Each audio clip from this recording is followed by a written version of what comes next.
අනේ මේ ළමයාට පිස්සුද මන් දන්නේ. බෝනික් එක්ක කතා කර කර මොනවද මේ ළමයා මේ කරන්නේ? අනිකේ බෝනික්කගේ පිටිපස්සේ බැලුවහම බැටරිත් නැහැ. දෙයියනේ මට නම් හරිම බයයි මේ ගෙදර ඉන්න. බෝනික්කා කතා කරනවලු, බෝනික්කා මොනවද කියනවලු, බෝනික්කට නිවුස් බලන්නවලු. මොනවද මේ ළමයා මේ කියන්නේ? මට පිස්සුද නැත්නම් මේ සිරිමල් ළමයාට පිස්සුද කියලා මට තේරෙන්නේ නැහැ. මේක නම් හරියන්නේ නැහැ. මං කාට හරි කෝල් කළා මේ සිද්ධිය ගැන දැම්මම කියන්න ඕනේ. ෆෝන් එකේ බැටරිත් නැහැ නේද දෙයියනේ. අනේ මන් දන්නේ මටමයි මේ වෙලාවට ඔක්කොම වෙන්නේ. ඈ මේ මොකෙද්ද මේ? පීයකුත් අතේ තියාගෙන දෙයියනේ මේ පුතාගේ බෝනික්කා නේද? දෙයියනේ මොකද මේ බෝනික්කා පීයකුත් අරගෙන කරන්නේ? සිරිමල් පුතා අනේ සිරිමල් පුතා මාව බේරගන්න. එපා මං ගාවට ලං වෙන්න එපා. අනේ දෙයියනේ අනේ මට කරදරයක් කරන්න එපා. මං හරිම අහිංසකයි. මං ආවේ මේ ළමයට කැම ටිකක් දීලා මේ ළමයාව බලා ගන්න විතරයි. කිව්ව නේද බෝනික්කා මං ගාවට ලං වෙන්න එපා කියලා. අනේ දෙයියනේ මාව බේරගන්න කවුරුත් නැද්ද මේ වෙලාවේ? අනේ දෙයියනේ මෙතනින් එහා පැත්තේ ජනේලේ තව ලං වුණොත් නම් මාව ජනේලෙන් පල්ලෙහාට වැටේවි. දෙයියනේ දැන් මම මොකද කරන්නේ? මං කොහොමද මේ උගුලෙන් බේරෙන්නේ? බලන්නකො නේද වෙලා තියෙන දෙයක්. මම මේ බලා ඉද්දිමයි මේක සිද්ධ වුනේ. එකපාරට මේ නංගියන චැනලෙන් පල්ලෙහාට වැටුණානේ. කවුරු හරි තල්ලු කරා මං හිතන විදිහට. අනේ මන් දන්නේ මං ජීවිතේට මෙහෙම දෙයක් දැක්කමයි. අනේ මේ මිනිස්සුව ඉස්පිරිතාලේටවත් ගෙනියන්න වෙයි හැබැයි. මම නම් හිතන්නේ නැහැ දැන් ඉස්පිරිතාලේ ගෙනිච්චට වැඩක් වෙයි කියලා. අනේ මෙහෙම අපරාධයක්. මේ අර අපේ අල්ලපු ගෙදරට එහා පැත්තේ ගෙදර ඉන්න සිසිලි නංගි. අනේ දෙයියනේ පව් කෙල්ල. අනේ වැඩි වයසකුත් නැහැ. මොකද්ද මේ සිද්ධ වුනේ? මට නම් හිතා ගන්නවත් බෑ මේක. ඒක තමයි අනේ බලන්නකෝ. මෙයා මෙහෙම ජනේලෙන් වැටෙනකන් ওই ගෙදර කවුරුත්ම හිටියේ නැද්ද? මට නම් හරිම පුදුමයි. දැන් අපි මෙහෙම කතා කර කර ඉඳලා හරියන්නේ නැහැ නේද? අපි ටක් ගාලා මෙයාව හොස්පිටල් එකටවත් අරන් යමු. අච්චලා මේ සිසිලි නාටි ජනේලෙන් පල්ලෙහාට වැටිලා නේද? මොකද දෙයියනේ අම්මත් නැහැ. මොකද මං කරන්නේ? සිසිලි නාටි එයා කොහොමද එකපාරටම ජනේලෙන් වැටෙන්නේ? මෙයා කුස්සියට යනවා කියලානේ කිව්වේ. දැන් පොලිසිය එනු මෙතනට එයි. මට හරිම බයයි. අම්මත් නැතුව මම මොකද කරන්නේ? පුතා ඔයා දැක්කේ නැද්ද ඇත්තටම මේ සිසිලි නංගි ජනේලෙන් වැටෙනවා? නෑ මාමා මං දැක්කේ නෑ. මං නිදාගන්න යන්න කියලා හැදුවේ. එතකොට තමයි එකපාරට කෑ ගහන සද්දයක් ආවේ. ඊට පස්සේ තමයි මං පල්ලෙහාට දුවගෙන ආවේ. මං දන්නේ මොකද්ද සිද්ධ වුනේ කියලා. මට තේරෙන විදියට නම් පුතා අපි දැන්ටමත් පරක්කු වැඩි. දැන් හොස්පිටල් ගෙනහිල්ලා තේරුමක් නැති වේවි. මොනවා? දෙයියනේ. අනේ ඉන්ස්පෙක්ටර් මහත්තයා මම මේ කිසි දෙයක් දැනගෙන හිටියේ නෑ. පුතා කෝල් කරලා කිව්වට පස්සේ තමයි මම මේ ට්‍රේනින් එකත් මග දාලා ටක් ගාලා දුවගෙන ආවේ. අනේ මට හිතා ගන්න බෑ සිසිලි නංගිට මොකද්ද මේ සිද්ධ වුනේ කියලා. මට තේරෙනවා.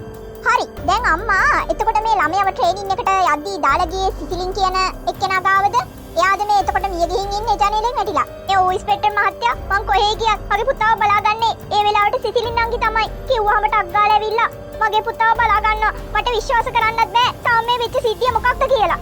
හරි කලබල වෙන්න එපා. අපි බලමු මේක ගැන සාක්ෂි මොනවා හරි හොයාගන්න පුළුවන්ද කියලා. මට පොඩ්ඩක් සිද්ධිය වෙච්ච තැනට යන්න පුළුවන්ද? කොහෙද මේක උනේ? කුස්සිය ජනේලෙන් වැන්න කිව්වේ නේද? අපි පොඩ්ඩක් යමු දෙතෙන්ට බලන්න.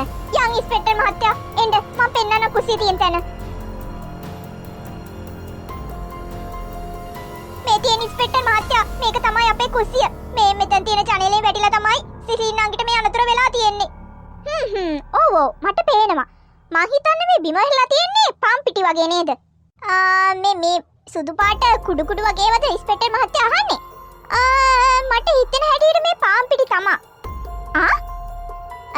සිරිමල්ගේ අම්මට පේනවද මේ පාම් පිටි උඩ පොඩි කෙනෙක්ගේ අඩි සලකුණු වගේ දෙයක් තියෙනවා. පොඩි කෙනෙක්ගේ අඩි සලකුණු නම් තියෙනවා වගේ තමා. ඒකෙන් මොකද ඉන්ස්පෙක්ටර් මහත්තයා අදහස් කරන්නේ? ඒකයි සිරිමල්ගේ අම්මා අපිට තාම මොකුත් එහෙම කියන්න බෑ සාක්ෂි නැතුව. හැබැයි මට සිද්ධ වෙනවා ඔයාගේ පුතාගේ සෙරප්පු දෙක චුට්ටක් පරීක්ෂා කරන්න. මොකක්ද ඉන්ස්පෙක්ටර් මහත්තයා ඒ වැඩේ තේරුම? ඉන්ස්පෙක්ටර් මහත්තයා කියන්නේ මේකට අපේ පුතා සම්බන්ධයි කියලාද? ඒකද අපේ ළමයිගේ සෙරප්පු දෙක බලන්නේ? අනේ මේ ඉන්ස්පෙක්ටර් මහත්තයා පිස්සු විකාර නැතුව ඉන්න. සිරිමල්ගේ අම්මා මේක අපේ රාජකාරිය. අපේ රාජකාරියට බාධා කරන්න එපා. අපිට සිද්ධ වෙනවා මෙතන තියෙන හැම සාක්ෂියක්ම හොයලා බලන්න. ඒක නිසා කරුණාකරලා අපිට සහයෝගය දෙන්න. හරි මම මගේ පුතාගේ සෙරප්පු දෙක පෙන්නන්න. ඊට පස්සේවත් කරුණාකරලා ඔබතුමාලා මෙතනින් යන්න. මොනවද මේ මහත්තයා කියන්නේ? දෙයියනේ මං චකීගේ සෙරප්පු වල අඩිය පාම් පිටි දැක්කා. ඒ කියන්නේ සිරින් ආන්ටිව ජනේලෙ පල්ලෙහාට තල්ලු කරේ චකීද? මේට එන්න මට වගේ සෙරප්පු දෙක චුට්ටක් පරීක්ෂා කරන්න ඕනි. පුතා ඔන්න ආගේ සෙරප්පු දෙක ගලවලා මෙන්න මේ මහත්තයාට පෙන්නලා ඉන්න. පොලිස් අංකල් මම දන්නවා සිරින් ආන්ටිව පල්ලෙහාට තල්ලු කරේ කවුද කියලා. මොනවා? ඔයා ඒ ගැන දන්නවා? එහෙනම් අපිට ඇයි මෙච්චර වෙලා ඒ ගැන කිව්වේ නැත්තේ? ඉතින් ඔයාලනේ පාම් පිටි කතාවක් කියනවා මට දැන් ඇහුනේ. සිරිමල් මොනවද මේ කියවන්නේ? ඔයා කොහොමද දන්නේ සිසිලින්ව ජනේලෙ පල්ලෙහාට තල්ලු කරේ කවුද කියලා? අනික එයා ෆයිල් ඉස්සලා වැන්නද කියලා අපි හරියටම දන්නේ නැහනේ. මොනවද මේ කියන කතාව?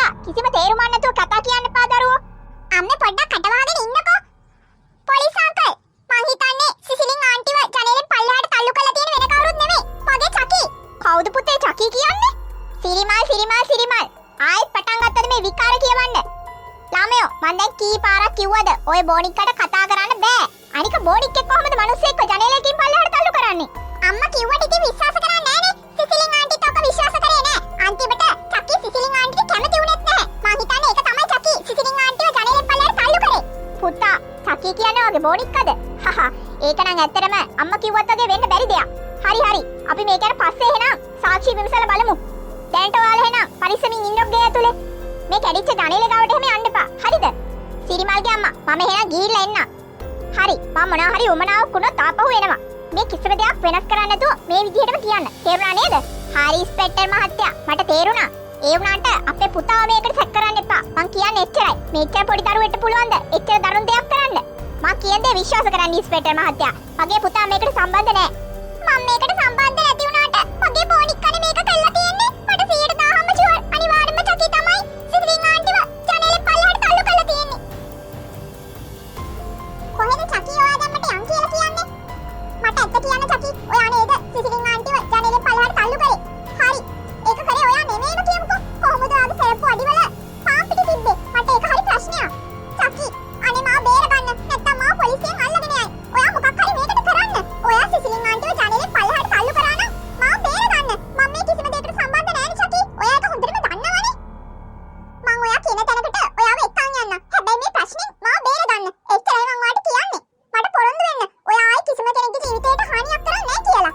ඔයාට මං කියන දේ අහෙන්නේ නැද්ද චකි? අයියෝ සද්ද නැතුව ඉන්නේ. ඔයාගේ කට දැන් වැහිලාද?